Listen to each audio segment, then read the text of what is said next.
All right. Awesome. Well, thanks so much everyone for coming and joining us for our August CISMA call. Um, in the interest of, I think this has been sort of a theme for this year's cycle of CISMA calls. We have diversified, right? We're not just talking about invasive plants, as we have moved on to more of an all-taxa approach. We've had a lot of presentations on wildlife, and now we're moving on to our invertebrate friends.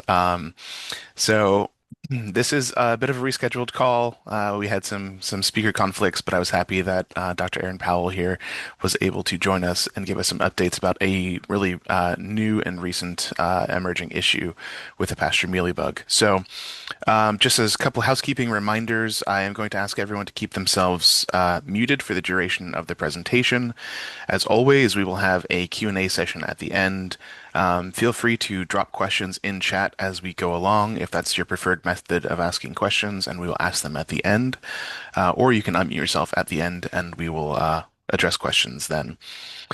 Um, just as a reminder, these calls are recorded and you can watch these calls on the YouTube channel, which the link can be found in the invitation emails. And at the end, we'll do a last couple of announcements, just kind of CISMA-wide announcements. Uh, so as I mentioned, Dr. Erin Powell is here from Florida Department of Agriculture and the Department of Plant Industries, and she's here to talk about this emerging situation with pasture mealy bug, which we were hoping would be a topic of interest to you all in the course of your work. Um, Erin, if you are ready to take away, feel free to go ahead and set up the PowerPoint, and we can go.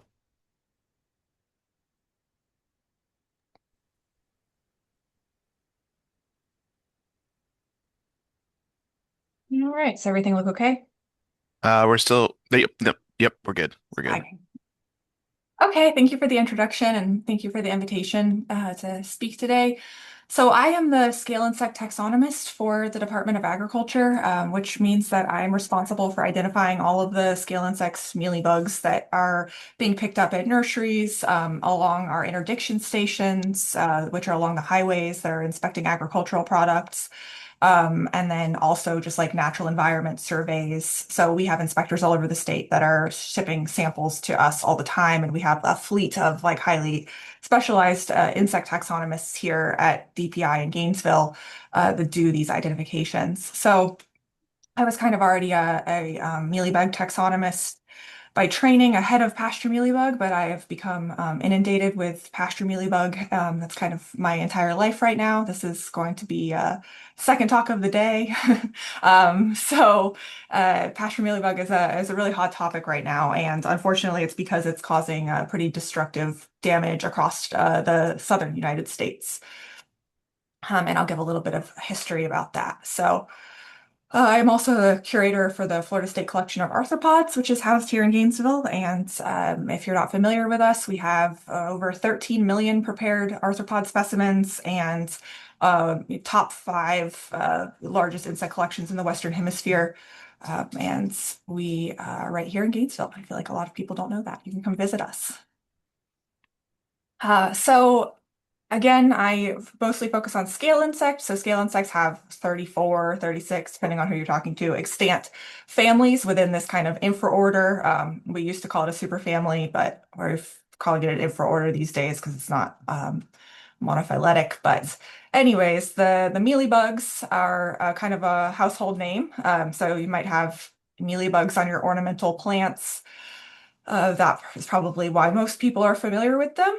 And they're a fairly diverse family. Even within Florida, we have over 90 species of mealybugs, which includes several undescribed things. And we have quite a bit of diversity in not only kind of these polyphagous pests that eat a lot of different host plants, but also in highly specialized mealybugs. So the mealybug that we're talking about today, pasture mealybug, is a grass specialist. So it only will feed on grasses, perhaps a few sedges, but we'll see. So the species, as it's been known, is Heliococcus somervillei. And I'll talk a little bit about the taxonomic conundrum with this thing. But you can see here on the left a really heavy infestation of nymphs and adult females, and then an adult female surrounded by a few nymphs on the right there. You can see that they put off this wax And I'll talk a bit about wax for mealybug taxonomy and what they use it for. So Pasture Mealy Bug has a kind of an interesting history in the terms of taxonomy and invasion patterns. So I'll get into that a little bit first. So in 1926, they had this spectacular outbreak of what they called pasture dieback in eastern Australia. And at the time, the mealybug didn't have a name. But Somerville wrote this paper describing, a little bit about the life history, a bit about the damage, a bit about the management.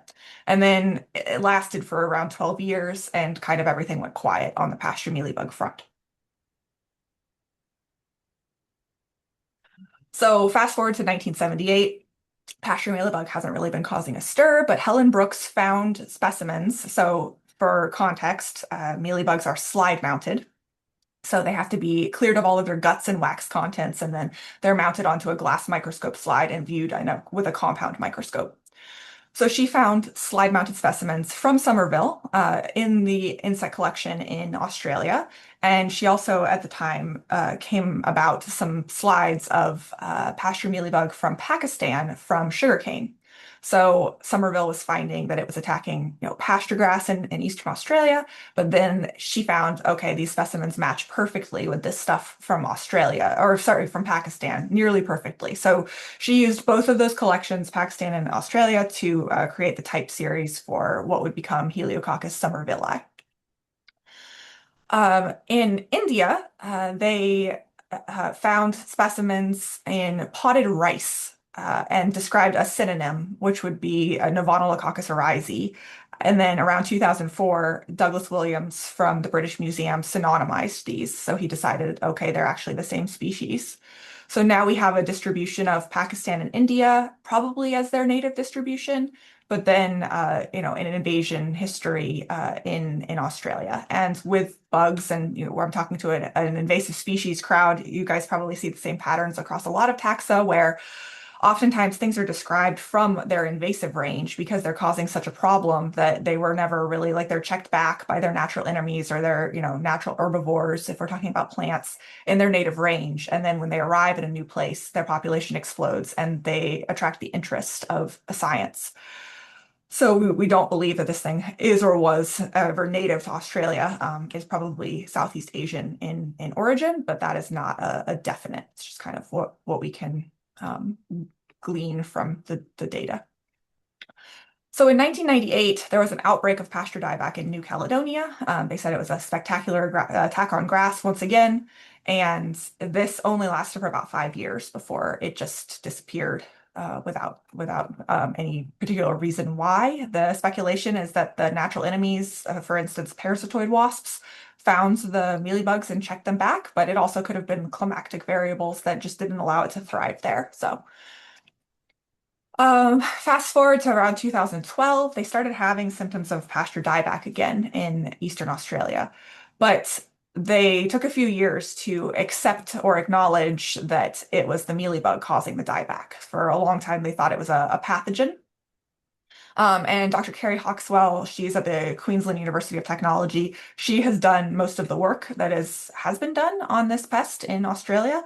And she started working on it around 2016 or so. So she's been working on it for about a decade, and almost everything we know about pasture mealybug is from her work. So around 2019, 2020, what was interesting is that we start seeing pasture mealybug popping up in the Caribbean. So the Puerto Rico and the British Virgin Islands, it's taken in quarantine from them from USDA APHIS, which is USDA APHIS is the Animal and Plant Inspection Service. So they're the ones who are inspecting ports of entry. So they found it a couple times coming from Puerto Rico and British Virgin Islands, but it was kind of odd because it wasn't on grass. And then in 2020, specimens were sent here to FXDPI from Barbados, and they said that it was damaging lawn grass and pasture there. So then fast forward to last year. Around summer of 2025, Mexico first reported it on sugarcane around like the Quintana Roo, like Cancun area. Texas also reported it for the first time around summer of 2025. However, Texas thinks that they probably had it since 2022 at least because they have some photos between crop consultants and growers that have picture evidence that it probably was there. But there was a different grass infesting mealybug called Rhodes grass mealybug, Antonine graminis, that they were first attributing the damage to that and weren't really so concerned about it. By early 2026, it was reported in Louisiana, and it had been attacking sugarcane in Mexico, and then pasture grass in and like hay production in Texas, and then in Louisiana, it's going after sugarcane. So on May 27th, 2026, we had our first report in Florida, and within a week, we were down there to have an initial survey. Within the first 4 days of that survey, we had confirmed 9 positive counties. So it clearly had already been there, circulating around for a bit. And unfortunately, hay is not regulated by, FDACs. We are looking at like all of this like live plant material, and we like are not going into forage systems. Like that's not just kind of not like a commodity that's really looked at very much by anybody. So it wasn't it was difficult to kind of wrap our head around how quickly this thing is spreading. Fast forward to today, and we are at 24 counties in Florida now, which is mostly the first find was St. Lucie, that down there in Central Florida, and then we've kind of expanded that around St. Lucie, but we also now have a find in Jackson County in the Panhandle. But going back to this, you'll notice that I have these color coded in red and blue. And that is because when Pasture Mealy Bug first showed up again in Australia in this kind of modern outbreak, they realized that the morphology was different than the first outbreak back in 20s. And they started calling it a new variant. And that has kind of stuck. There's a conference abstract from 2019 calling it a new variant, and nothing has really come of it since then. And they now have a little bit of work on the molecular side of things, showing that the struggle was because the old variant is so extremely rare now, to find. It's kind of not pestiferous in Australia anymore at all. So they really wanted to find more to be able to do some molecular sequencing on it to have a nail in the coffin like decision on whether it was actually an undescribed species. And I will talk a little bit about at the end about I have a talk on Friday if you want to hear me yap even more for 45 minutes or an hour about the taxonomy. Specifically, I'll be talking about why I believe and am describing the new variant of Pasture Mealy Bug as a new species. But I will talk a little bit more about their basic biology and not get too far into that today. So females and older nymphs have 2 types of wax, and again, mealybug taxonomy is really based a lot around how they produce their wax. So they have all of these little structures on the derm, and these are illustrations of adult females where you have the dorsum or the backside on the left, and then on the right side is the venter, the belly side. So you kind of have like these mirrored images. This is traditionally how they're drawn, and you'll see that there's lots of stuff going on. And a lot of these are pores and ducts that allow them to produce different kinds of wax. And the genus Heliococcus has these pretty unique crateriform ducts to do this with. Why do they produce wax? Well, they're very soft-bodied. The general hypothesis is mealybugs all make wax probably to prevent desiccation largely, but then it also is a good anti-predator defense because nobody wants their mouth parts gummed up with wax. So there's a couple just examples of some of the like microscopic differences between the different variants. So we're looking at the anal lobe Cerarius, which is you can kind of see some of these ducts like from images from the compound scope, and the different things that they use to make their wax. So again, this is a crateriform duct, and you can see that the old variant puts all these little extra kind of accessory small crateriform ducts around, and then the other one loses them and replaces them with these 5 floccular pores. So adult males of mealybugs look entirely different. They're highly sexually dimorphic. So your mealybug females are neotenic, which means that they just always kind of look immature. They never really change much. But they're all hemipterans, so they have a hemimetabolous life cycle. where they don't have like a full, like, you don't have your larva pupa adult, but you have kind of like these nymphs that gradually get larger. But then scale insects like to break a lot of rules, and the males do this funny thing that we call a pre-pupa stage and a pupa stage. And all that to say, the males end up looking like little flies in the end, and they only have a single pair of wings, which is also characteristic of all of the true flies in the order Diptera. So they're pretty unique when you're looking at a male scale insect because they only have one pair of wings and they also only have a single little tarsal claw, whereas most insects have two tarsal claws. The males are very ephemeral. They don't eat. They only have like this little tiny mouth tubercle that's completely afunctional, like dysfunctional if it's even there at all. So here's some pasture mealy bug actually out in the field. So you can see that you have these kind of like fine radiating wax, strands around them, if you will. We call them, rods often or filaments. So you can see they're pretty conspicuous white, and pasture mealy bug is interesting because they just are highly conspicuous on the underside of the leaves of grass. They're out there on the grass blades, but there's a lot of questions around whether they actually can also feed on the roots, how long they spend underground, how deep they go underground. And that's very relevant to management because if you're just kind of doing foliar applications of systemics versus having to go into the roots with drenches, et cetera, and learning about the timing of their life cycle, there's so much to know about their life history to kind of deal with their management. And unfortunately, this thing has become such a pest and so damaging because it makes the transcriptome of the plant just go crazy and it shuts down all of the antifungal genes. And the plant becomes kind of defenseless to these necrotrophs that move in and then are, secondary pathogens that are attacking the plants. So what the research from Australia finds is that they can recover from the feeding damage. This does not seem to be a virus or a pathogen, but instead kind of a response to the feeding damage and something where the mealybug benefits because all of this immune response from the plant is just causing like a big rush of sugar. So they're getting quite a treat out of it. So kind of a general survey, you could see that's the context of my index finger. So they're pretty tiny. A lot of times people recommend using a hand lens to find them. But again, they are nice in the fact that they will actually sit outside on the leaf blade because a lot of grass infesting mealybugs are always underground or always in the leaf sheath and very difficult to see. So these are highly conspicuous, if not kind of tiny. So as I mentioned earlier, these are responsible for pasture dieback.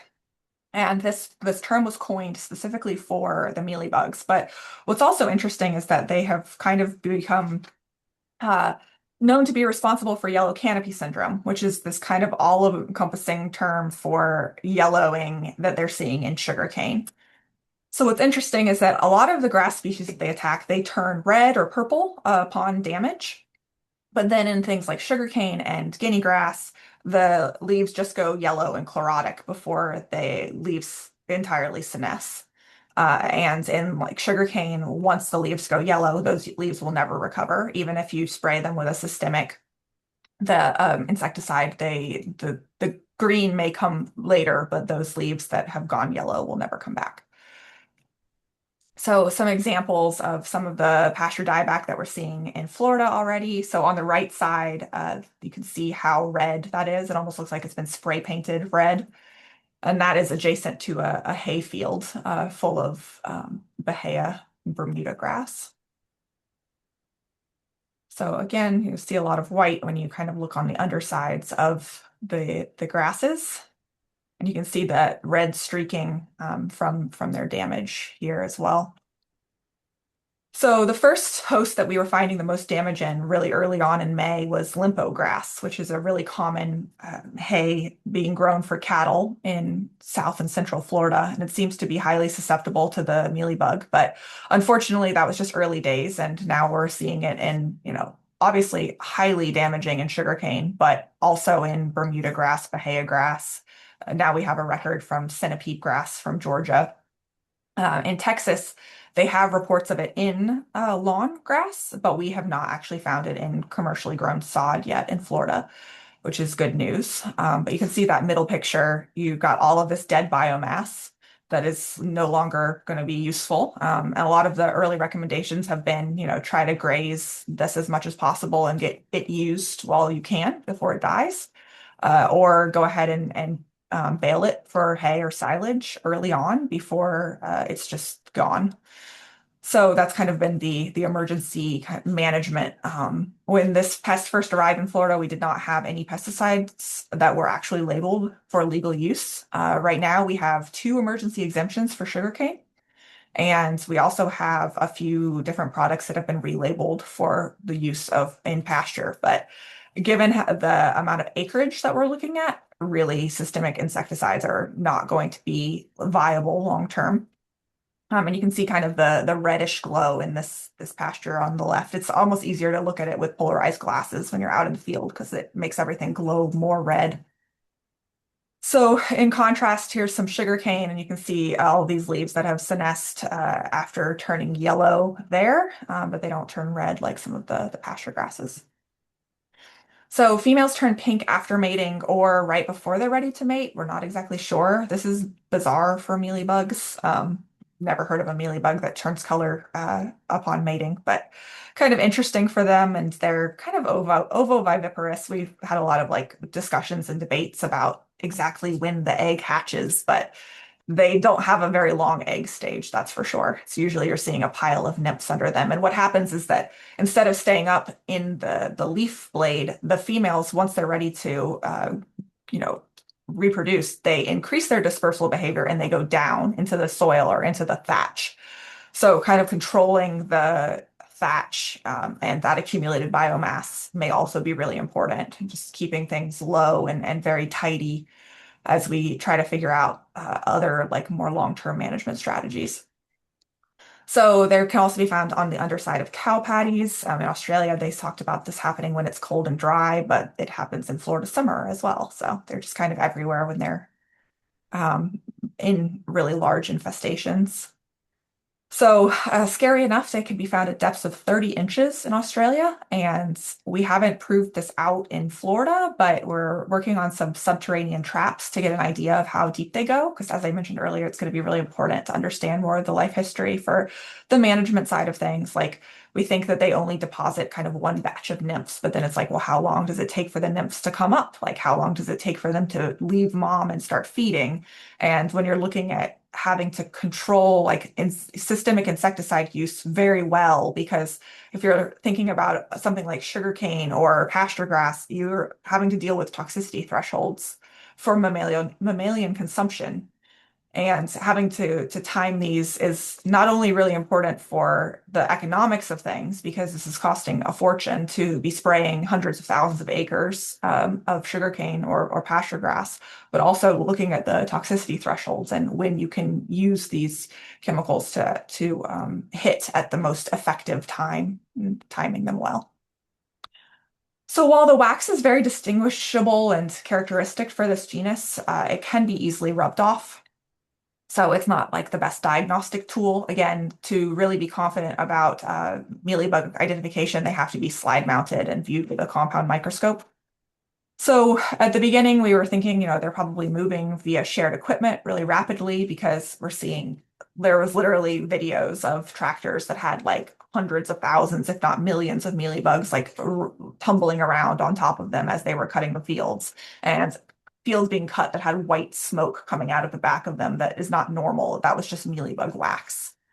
Shared equipment, roadside mowing, that has been kind of a target of like, okay, well, let's look at how this thing is moving and try to slow down the spread a little bit.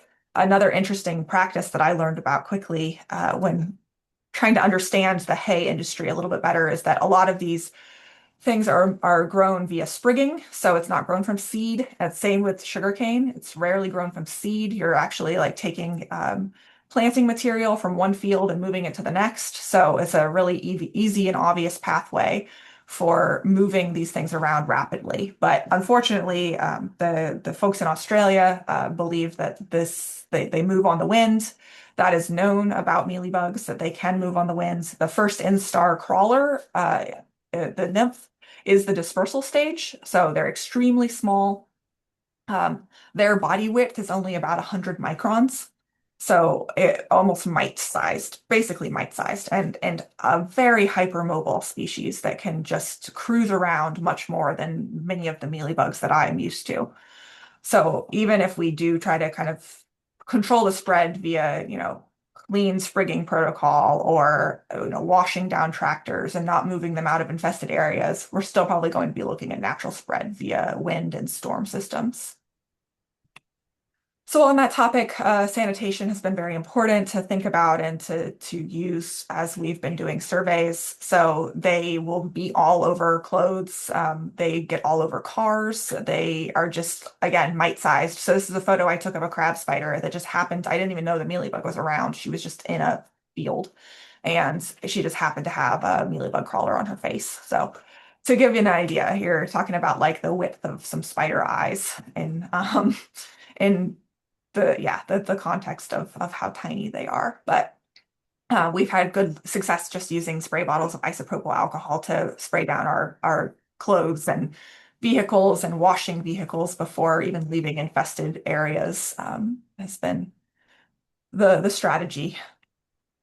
So a lot of times I've talked a bit about pesticides, but ultimately, we're looking for natural enemies to control the populations of pasture mealybug. In Australia, the natural enemies sound like they were kind of slow to go, like they were having really low parasitism rates for so long.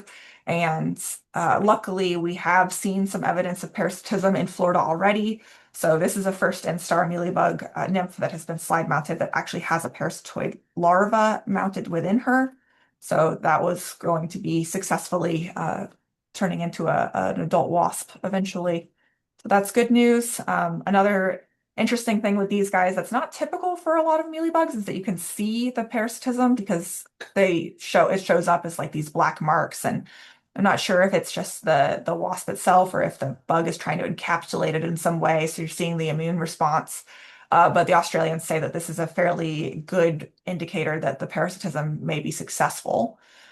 So we're seeing evidence of that, which is great. We have reared a few natural enemies from colonies here already. So going back to the old versus the new variant thing, again, I argue that they're different species, but the craziest part is that we have both of them in Florida and Texas. So it's possible that the old variant had, was invasive here in like the 2019, 2020 time when it was spreading through the Caribbean, or even earlier. I mean, if it's been a pest in Australia for over 100 years, who knows when it got here? Who knows why it's not pestiferous in Australia anymore? Who knows why it wasn't pestiferous here? But we have, again, good molecular and morphological evidence that they are different species, but we have actually reared different wasps from both of them. And that'll be an interesting thing going forward because there are a lot of generalist mealybug parasitoid wasps that don't really care what mealybug it is. But then there are other things that are extremely specialized. Like it was actually a wasp that figured out that, or helped scientists figure out that cassava mealybug was two different species because the wasps would only attack one and not the other. So the wasps can be highly, highly specialized. So again, we have over 80, probably pushing 90 with all the undescribed species of mealybugs in Florida. So pretty good diversity. 12 of those genera alone specialize on grasses. So we have a lot of mealybug grass diversity. I was actually working on revising this really boring grass infesting genus before Pasture Mealy Bug came along. And so I have done a lot of grass collecting. But again, it's like, how did we miss this on grass? Well, I think that, it being in these really purpose-grown forage systems of cattle hay and, these monotypic, like, cultivated areas with really dense, like high biomass forage. I think that those areas just are not really surveyed as often, whereas I'm just out on like the ditch sides all the time. So, and again, slide mounts usually required for mealybug identification. But for the record, you can find plenty of pasture mealybug in the ditch now. In these infested areas, it's not just in pasture, grass, and sugarcane. It is pretty easy to find on the ditch sides in these really heavily infested counties. So I mentioned Rhodes grass mealybug earlier as like a thing in Texas that they thought might be causing the damage at first. And This mealybug is really common on grass in Florida, but it's usually down at like the crown of the plant, and they're very different from pasture mealybug in that they are actually legless entirely and have really stubby antennae and have a dark purple body. So they're pretty hard to confuse with pasture mealybug. But this is another common one that people are kind of sending in as a maybe pasture mealybug. It's very common on sugarcane. It doesn't cause a lot of damage. It is the sugarcane mealybug, and it's usually under the bracts or the leaf sheaths. Like it's not going to be out exposed on the leaf blades like your pasture mealybugs are. This one's been coming on in pretty commonly. This is on muhly grass. So muhly grass is a really common ornamental grass in the nursery trade, but it has a really like tight round ligule. And I don't think that pasture mealybug is going to like it, but we'll see. Time will tell. I think that they're gonna want like a nice wide leaf blade so that they can actually like sit on it and feed. But this particular mealybug, Stomatomeryx, is highly specialized on muhly grass, and we've been seeing it a lot because now that people are paying attention to grass and to mealybugs, it's coming in quite a bit. And then there's other things like Trionymus, which is a horrible polyphyletic genus that basically a lot of mealybugs just converge on one phenotype when they want to be in the sheath of a grass. But it's very, Heliococcus, the pasture mealybug, is just so very different on a slide and with the wax production compared to our other things. At least, for me that is a nerd about mealybugs. Um, Other lookalikes, this is something that's really common on ornamentals. So this will be on like your hibiscus or your croton or other things like that. They're super, super prolificous. And they kind of make similar wax in that they have that kind of shiny, like iridescent, like rainbow looking sheen to them when they catch the light. But again, this is not going to be very common on grasses, and it has this kind of like dark striping on the body that you can see through from the wax. So, where do we go from here? My research recently has been mostly focused on figuring out the taxonomy of this. I'm working on, again, describing it as a new species, looking at that paper coming out probably within a week or two, so we can actually start calling it by a valid name. Again, the complication of both species being in Florida and kind of, the implications of that, understanding the invasion pathways is interesting. Um, Identification support, we're doing a lot of surveying. So I have hundreds of samples coming in every week for just delimiting, where this is in Florida. We have a lot of boots on the ground of people out there looking for it and trying to figure out how widespread it is and what kind of host range it's going to have. Working on next, describing all of the immature life stages and the adult male, because obviously this is an undescribed species. None of the immatures have been described. The adult male isn't known. Adult males are rarely used for mealybug taxonomy, but they may be under a resource, like undervalued resource for diagnostics, just depending. And usually they're a lot more conserved in their morphology, but I think it'll just be good to get all the life stages described. As other southern states are dealing with this, and other southern states are probably going to start, surveying more and more. Texas and Louisiana have kind of been relying on, um, their state agencies and then APHIS to do surveys, but we need definitely more extensive surveys in like Alabama, Mississippi, Georgia. We have one record now from Georgia at the Florida border, but we don't know how widespread it is in any of those regions. Right now, we kind of know that it kind of ends in central Louisiana, and then what does it do from there until Jackson County, Florida? So a lot of space to cover to figure out how far it's gone. We here at DPI are focused a lot on natural enemies, on trying to figure out if some of the common commercially available things will be effective in any way on this, and then also trying to find these more specialized wasps that will be more of the silver bullet in trying to control this. Again, understanding the life history, we're going to try out some cool like subterranean trap methodology to see if we can tell how deep they go in the soil. DPI has also just launched a pesticide spray trial with some of the hay fields in South Florida. And then I'm also really interested in quantifying the impact. Scott Schneider, who's a collaborator of mine with USDA ARS at Smithsonian in DC, he and I have this paper just talking about the last 20, 25 years of scale insect invasions. It was an update paper to another paper that had been written in the past.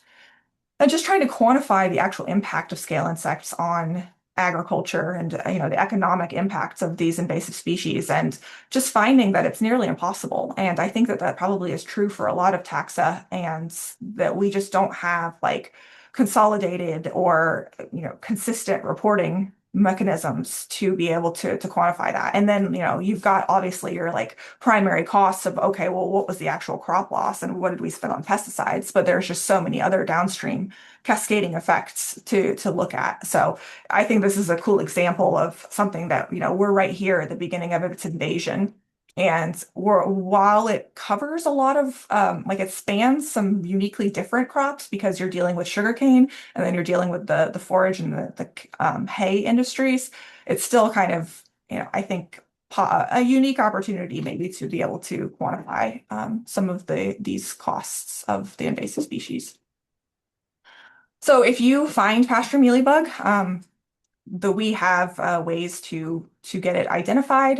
You can contact our helpline at DPI, but also you can send in specimens if you would like it identified. I will say that if you're in a positive county and you find it, I don't necessarily need to see it because we're drowning in them right now. But if it's on an interesting host, or if it is, in any kind of like for sale setting, or if it's in sod, anything that's kind of like abnormal, we definitely want to see it. And certainly anything that's outside of its known range.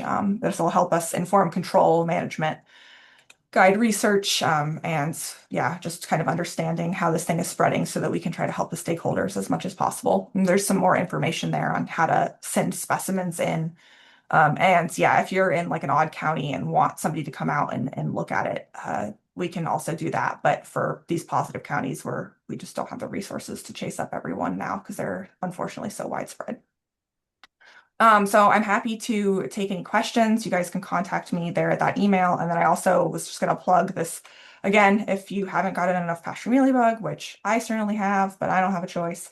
I am going to give a talk at the Everglades REC, but it'll be on Zoom, and it's this Friday, and it's going to be all about the different variants and their morphology and molecular and more of the mealybug taxonomy side of things and what the implications are for them being two different species. So thank you very much. Awesome. No, thank you. This is a ton of really, really helpful information.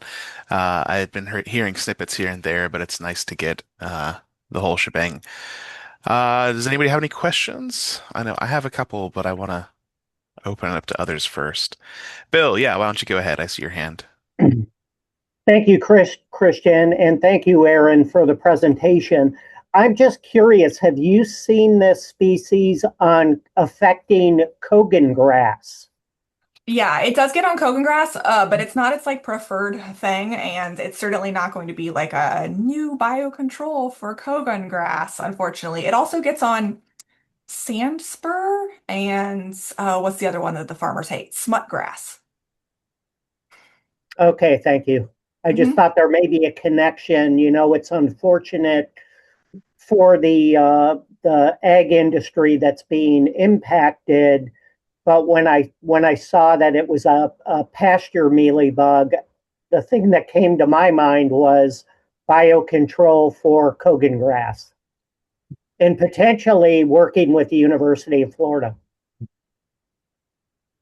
Yeah, unfortunately, I don't think it likes it enough, and there's just so many grasses to choose from. So it's kind of Yeah, just like if it's next to Candyland limpo grass, then maybe it'll be on some Kogon. yeah. Thank you.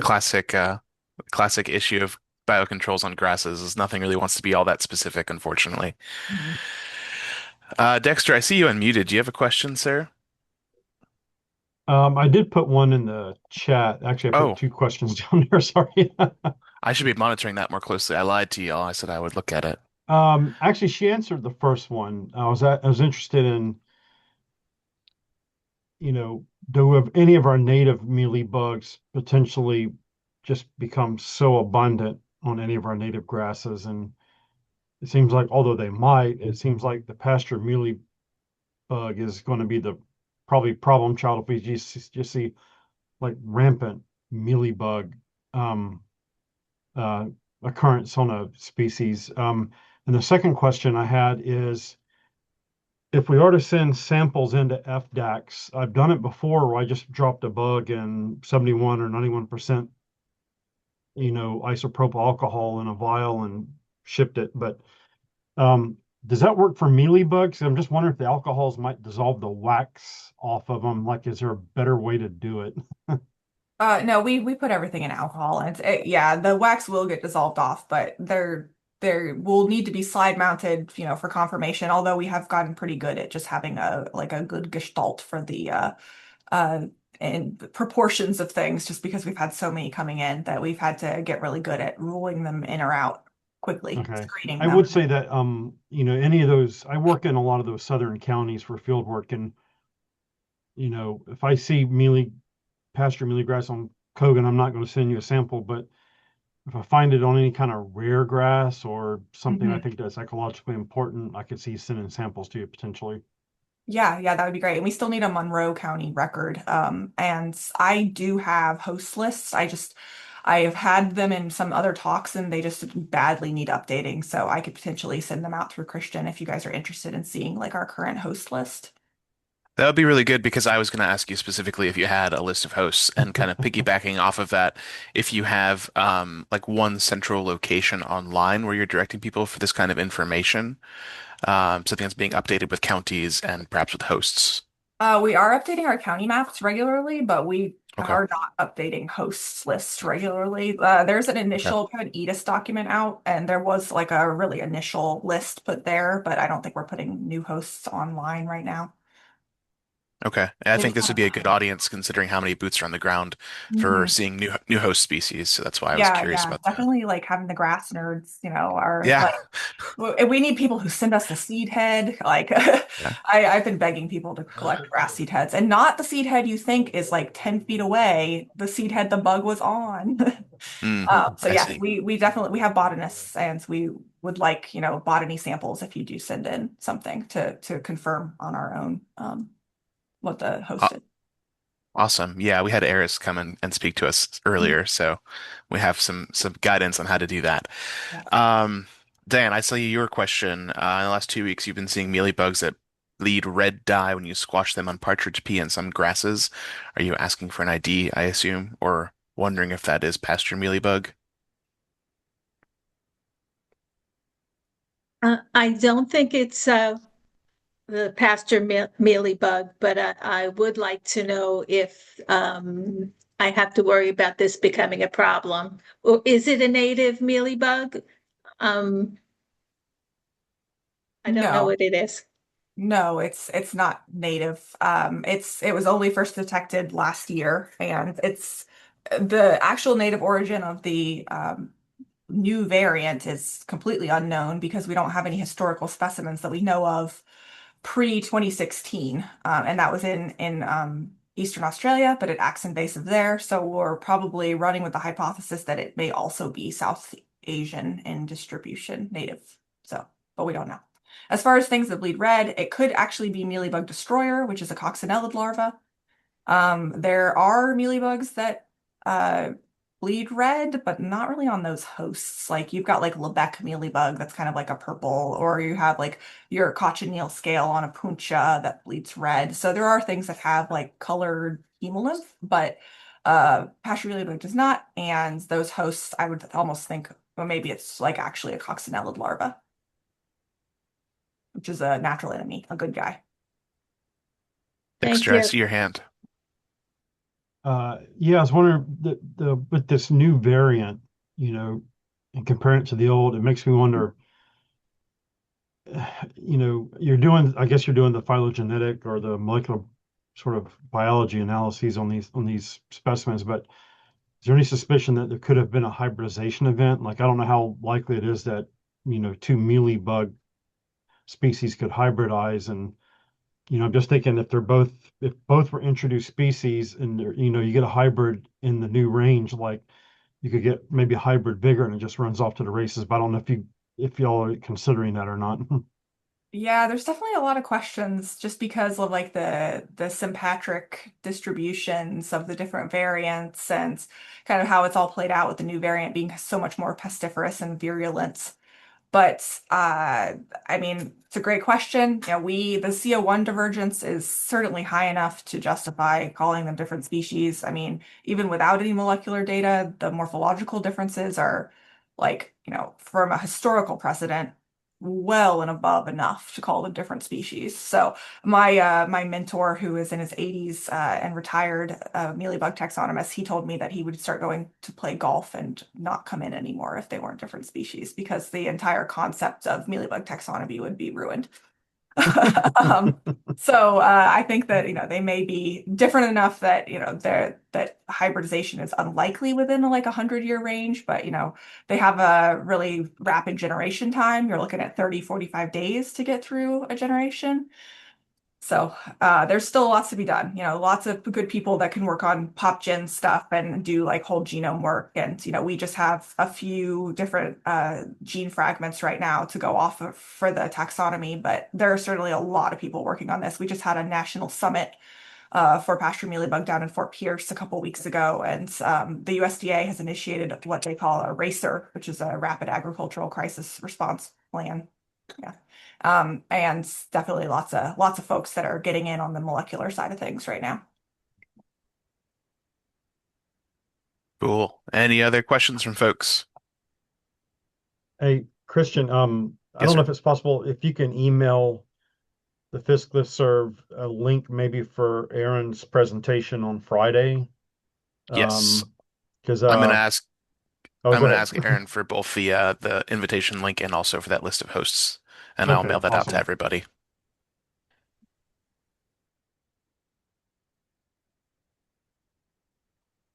Cool, cool. Well, if there are no other questions, then I will say thank you very much, Erin. I really appreciate you coming. Again, I know it was a short turnaround, so thanks for making time for us.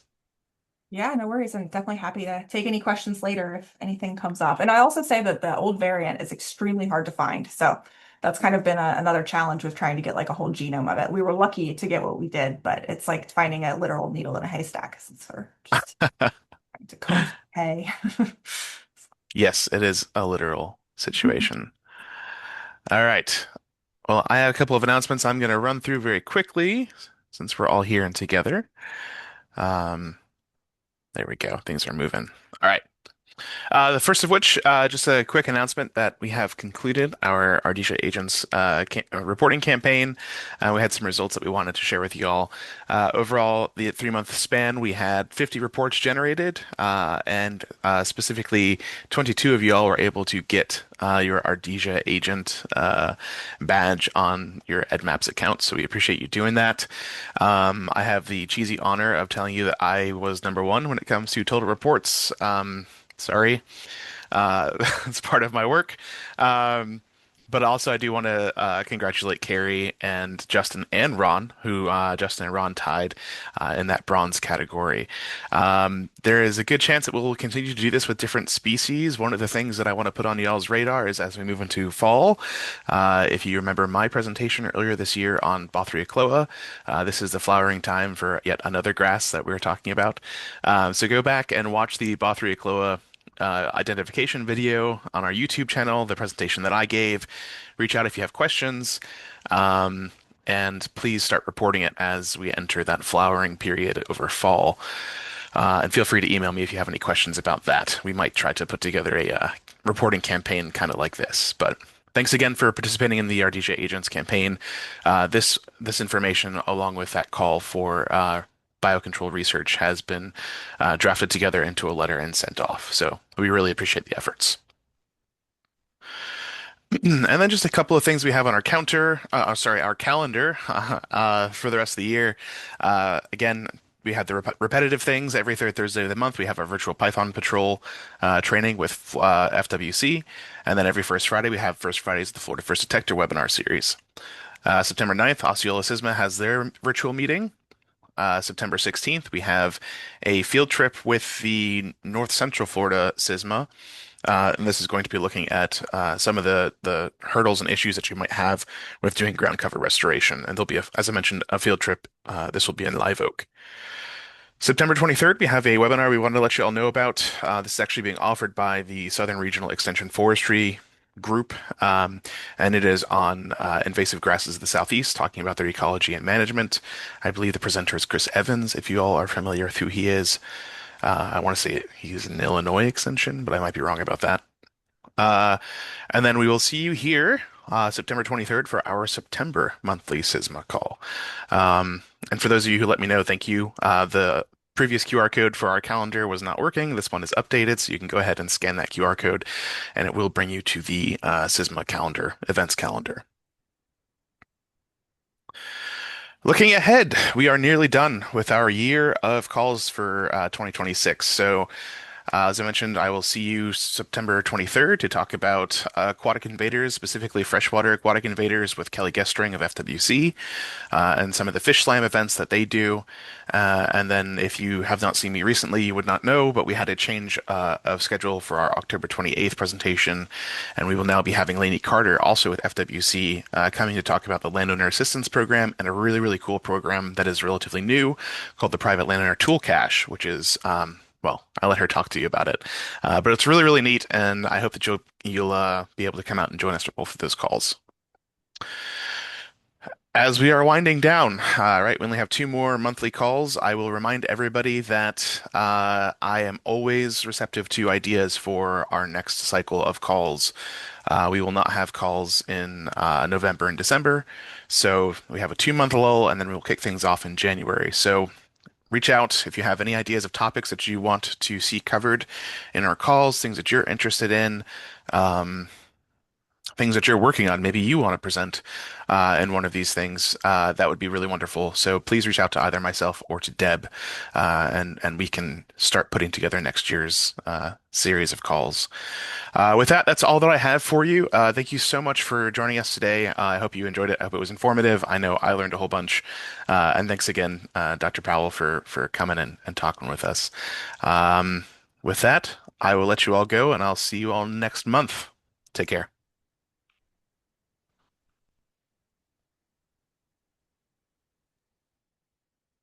Christian, Yes, sir. the I think he toyed with the idea. He's talking about us maybe going back and reviewing the Bothria chloea ID Yeah, video. yeah. Has anyone made a nice PDF ID guide yet for this species? Hold on, let me stop this recording. If I'm stalling, not stalling, I'm blanking. Come on.